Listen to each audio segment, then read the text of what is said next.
자, 그러면은 그 다음에는 이 고소 절차에 대해서 제가 말씀을 드리겠습니다. 이 고소 절차는 여러분들이 실제 생활에서 참 사용될 수 있는 그런 그게 많기 때문에 가급적이면은 조금 좀 주의를 기울여 주시면 고맙겠습니다. 첫째 스테이지 1이 cause of action arises. civil wrong. 이건 무슨 소리냐면 고소할 수 있는 건덕지가 생겨야 된다는 뜻입니다. 아니 고소할 수 있는 건덕지도 없이 상대방을 고소를 할 수는 없는 거 아니겠습니까? 고소할 수 있는 건덕지가 보통 두 가지입니다. breach of contract. 계약을 했는데 계약을 파기를 했습니다. 상대방이. 그랬을 때 고소를 할 수가 있습니다. 그 다음에는 tort입니다. tort란 말은 상당히 광범위하게 사용되는 법률 용어인데요. 한마디로 이야기하면은 상대방이 somebody did something wrong to me. 상대방이 상대방에게 잘못을 저질렀을 때 사용하는 용어가 tort입니다. 예를 들어서 상대방이 당신 사기꾼이야? 아니 본인 자신이 사기꾼도 아닌데 상대방이 나를 보고 사기꾼이라 하면은 기분 줄 사람 누가 있겠습니까? 당신 내 돈 만불 떼먹었지. 아니 돈을 만불을 갖다가 떼먹기는 그냥 빌린 돈 해서 돈을 갚아줬는데 상대방이 나를 보고서 사기꾼이라고 했을 때 그 사람이 상대방에게 걸 수 있는 법이 뭐가 있겠어요? 그게 바로 토르트입니다. 상대방이 나한테 something wrong을 했다 이거예요. 그러면 그 something wrong 한 게 하나의 고소를 할 수 있는 하나의 원인 제공이 되는 겁니다. 이제 원인 제공이 되면은 그 다음 단계는 이제 변호사한테 가야죠. 내가 이러한 일이 있어가지고 이 A라는 사람한테서 내가 이런 억울한 얘기를 들었다. 또 어떤 사람은 최근 채무관계. 서로 친한 친구 사이니까 미스터 킴 내가 사실 말이야 15,000불이 좀 필요한데 아직 한국에서 아직 돈이 안 왔거든. 그러니까 15,000불만 좀 빌려주면은 2달 후에 내 돈 오면 돌려줄게. 서로 무관한 친구 사이고 맨날 골프도 같이 치고 이렇게 하는 처지니까 오케이 하고서는 15,000불을 꿔줬어요. 2달이 지나도 감감소식이에요. 주지를 않는 거예요. 그래서 하도 답답해서 2달 후에 아니 박형 사실 말이야 나도 지금 좀 돈이 좀 쓸 일이 생겼는데 한국에서 돈은 아직도 안 왔어. 왔으면은 그 15,000불 좀 돌려줬으면 좋겠네. 눈을 딱 뜨고서 쳐다보는 소리가 무슨 소리야? 당신 언제 나한테 또 15,000불 15,000불 준 지역에 어디 있는데 왜 돈을 아무런 근거도 없이 나한테 15,000불 달라고 그러느냐. 돈도 돈이지만 그 소리를 들으면은 그 미스터 김이라는 분이 가만히 있겠습니까? 피를 토하고 진짜 그거 넘어질 일이죠. 언제 돈 15,000불 꿔줬냐 하고서 뒤로 넘어지는데 진짜 억장이 무너지는 일이죠. 이럴 때 이 사람이 할 수 있는 방법이 바로 스몰 클레임스 코드입니다. 여러분들한테 제가 고소를 갖다가 권장하는 거 절대 아닙니다. 저도 이 고소 사건을 몇 번 겪어보고 또 스몰 클레임스 코트에서 일도 있어가지고서 제가 작년에 카나다에서 가장 큰 시빌 엔지니어링 컴퍼니입니다. 엔바이먼탈 말하자면 어세스먼트 하고 하는 큰 컴퍼니하고 저하고 고소 사건이 붙은 적이 있었습니다. 그래가지고 제가 스몰 클레임스 코트에 가가지고 제가 이게 저 자랑하려고 절대 하는 거 아닙니다. 제가 거기에서 이겼습니다. 저는 저 혼자 나갔고 거기에는 그게 무슨 문제로 이 고소 사건이 벌어졌냐면은 제가 이제 땅이 조금 좀 큰 땅을 가지고 있는데 이게 땅이 낮아가지고 그 땅의 높이를 갖다가 높이는 그런 매립 작업을 하는 그런 그걸 갖다가 컨트랙트를 줬거든요. 근데 그게 액수가 한 밀리언이 넘는 정도의 액수입니다. 상당히 땅이 좀 크기 때문에. 그래서 이걸 컨트랙트를 갖다가 주었는데 그 컨트랙트를 갖다가서는 감시 감독하는 역할을 하는 게 제가 하여한 그 엔지니어링 컴퍼니입니다. 근데 엔지니어링 컴퍼니가 돈 엄청 차지를 해요. 근데 원래 계약서상에는 한 리터당 말하자면 스퀘어 미터당 돈을 얼마씩 차지하기로 이렇게 계약을 했는데 나중에 비일이 온 거 보니까 그게 아니고 자기네들 엔지니어가 내 그 랜드에다가 비지팅한 그 횟수에다가 전부 다 차지를 해가지고서 엄청난 차지를 했어요. 그래서 아무리 중재를 시도를 하고 그걸 해도 뭐 자기들은 뭐 막무가내 자기들은 그거 한 거 없고 돈을 내놓으라 이거죠. 그래가지고 그 사람들이 클레임한 액수가 상당한 액수가 됐었습니다. 제일 화나게 만든 게 내가 이제 나는 그런 돈 줄 수가 없다 하니까 이 사람들이 컬렉션 에이전시한테다가 그걸 내겠어요. 여러분들 중에 혹시 컬렉션 에이전시하고 연관성이 있으신 분이 있으신지 몰라도 정말 밤잠 못하게 귀찮게 구는 게 컬렉션 에이전시.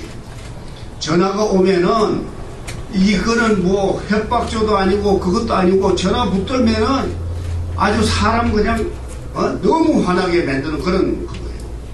그래서 몇 번 제가 그 전화를 받다가 도저히 내가 아무리 좋게 설명을 해주고 좋게 문제를 해결하려고 해도 안 되는구나. 그래가지고서 제가 파일한 게 스몰 클레임스 코트에다가 파일했습니다. 스몰 클레임스 코트의 특징은 무엇이냐면은 하나의 형식이 없습니다. 이거는 일반 시민이 본인 자신의 작은 액수 25,000불 미만 되는 작은 액수의 재산권을 갖다가 보호하자고 하는 거기 때문에 변호사를 갖다가 사용 안 해도 돼요. 여러분들 자신이 직접 할 수가 있는 겁니다. 그렇기 때문에 이 코트에서 일반적으로 변호사들이 하는 그런 형태로서 전혀 안 하셔도 되기 때문에 본인 자신이 자신만 있으면 누구든지 가서 할 수가 있는 거예요. 그러니까 저는 이제 제가 혼자서 간 거죠. 그랬더니 그쪽에서는 뭐 자기네들 그 바이스 프레시던트, 리저널 매니저, 컴퍼니의 고문 변호사 뭐 할 것 없이 한 3명 나왔더라고요. 여하튼 우여곡절 끝에 제가 거기에서 이겼습니다. 그래서 내가 요구한 게 딱 2가지.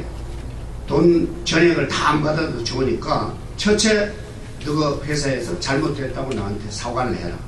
사과를 하는 게 첫째. 컬렉션 에이전시에다가 한 거 그거 정중하게 사과를 하고 컬렉션 에이전시에다가 자기네들이 미스테이크에 의해서 잘못됐으니까 혹시라도 크레딧 뷰로에 리포트를 할 수 있으니까 그게 잘못됐다 하는 걸 갖다 컬렉션을 하고 그렇게 하고 돈 제가 또 이 보상도 받고 이렇게 해서 한번 이긴 적도 있습니다. 스몰 클레임스 코트는 여러분들이 이길 자신만 있으면은 절대로 이거는 비용 드는 것도 아닙니다.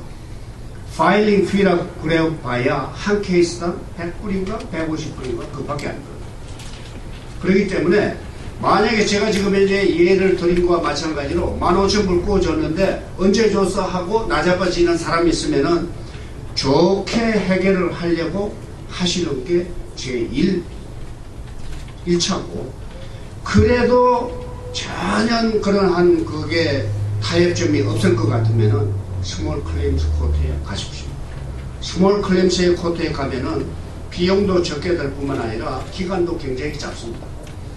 보통 코트 케이스가 리티게이션이 진행이 되면은 몇 년이 걸립니다. 몇 년. 여러분 몇 년 걸리는 게 이게 굉장한 이 마이너스를 가져온다 그런 거는 리티게이션을 소송을 해보신 분이 아니면은 못 나옵니다. 이거는 돈도 돈이지만도 거기에서 오는 하나의 스트레스, 거기에서 오는 이 본인 자신의 이 여러 가지 그 심리적인 그런 그게 굉장하게 많습니다. 그렇게 하고 비용이 엄청납니다. 비용이 이 고소 진행 사건에 두 번째 스테이지 2, commencing the action. 고소가 시작이 되려고 할 것 같으면 먼저 어떻게 해야 되냐면 the writ of summon스를 보내야 됩니다. 즉 상대방에게 고소장을 보내야 돼요. 내가 당신을 걸어서 고소를 시작을 하겠다 하는 고소장을 먼저 보내셔야 됩니다. 그러면은 고소를 갖다가 하는 사람을 법적인 용어로 plaintiff라고 불러요. plaintiff. 원고죠. 고소를 당한 사람, 그 사람을 defendant라고 부릅니다. 방어자.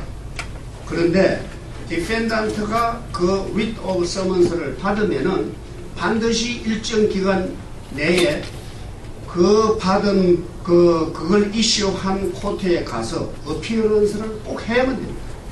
어피어런스라고 하는 거는 네가 고소를 한 사건에 대해서 나도 맞싸워서 고소를 갖다가 할 용의가 있다 하는 뜻을 나타내는 게 어피어런스입니다.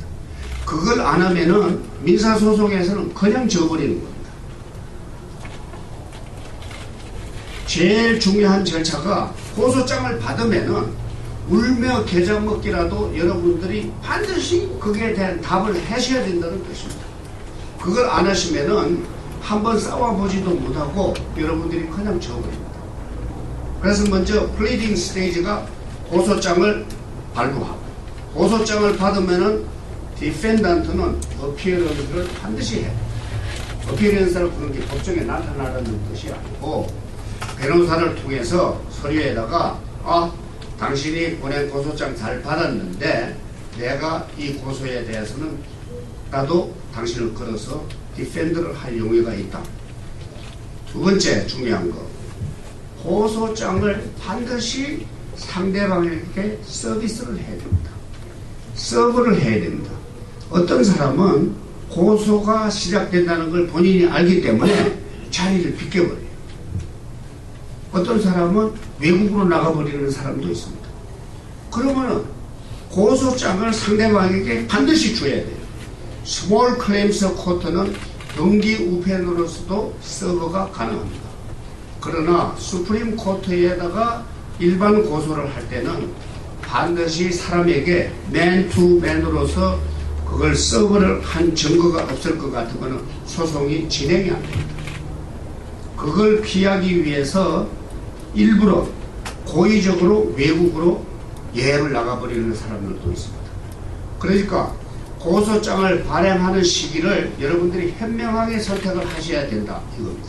그렇게 하고 고소장을 상대방에게 전달하는 방법을 어떤 식으로서 보통 하느냐 하면은 변호사들이 자기네들이 쓰는 서버가 별도로 있습니다. 그래서 그 사람들은 전문적인 서버죠. 그 전문적인 서버들은 아침 일찍이나 저녁 늦게 이렇게 와서 문 똑똑 두드립니다. 그럼 그때는 아침 일찍이니까 집에 있으면 사람이 있을까 있는가? 그럼 누구냐 그러면 딱 두드립니다. 그러면 뭐 손에만 딱 쥐어주면은 준 거니까 서버 된 거니까 하고 갑니다. 그러면은 이제 고소가 시작이 되는 거죠. 자, 그게 first stage.